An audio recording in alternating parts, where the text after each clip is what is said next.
La situation actuelle en Haïti est marquée par une grave crise humanitaire, politique et sécuritaire. Plusieurs facteurs ont conduit à cette escalade de violence, notamment des décennies d'instabilité politique, de pauvreté, de catastrophes naturelles et l'affaiblissement des institutions de l'État. La crise a pris une tournure dramatique après l'assassinat du président Jovenel Moïse en juillet 2021. Depuis lors, le pouvoir des gangs s'est considérablement renforcé, au point où ils contrôlent une grande partie du territoire, y compris des infrastructures stratégiques comme les ports et aéroports. Le Premier ministre Ariel Henry, qui a pris ses fonctions après la mort de Moïse, a lutté pour stabiliser la situation.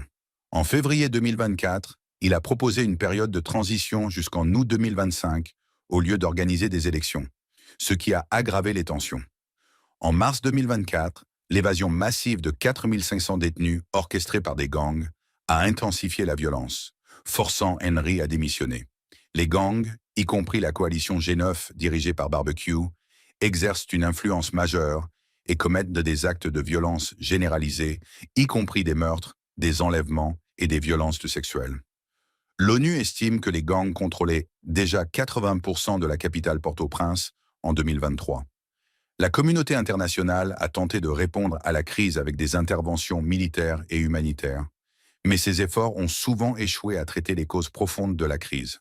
Amnesty International appelle à une approche centrée sur les droits humains pour apporter une solution durable et préconise une assistance humanitaire immédiate pour soulager les souffrances des personnes déplacées et affectées par la violence.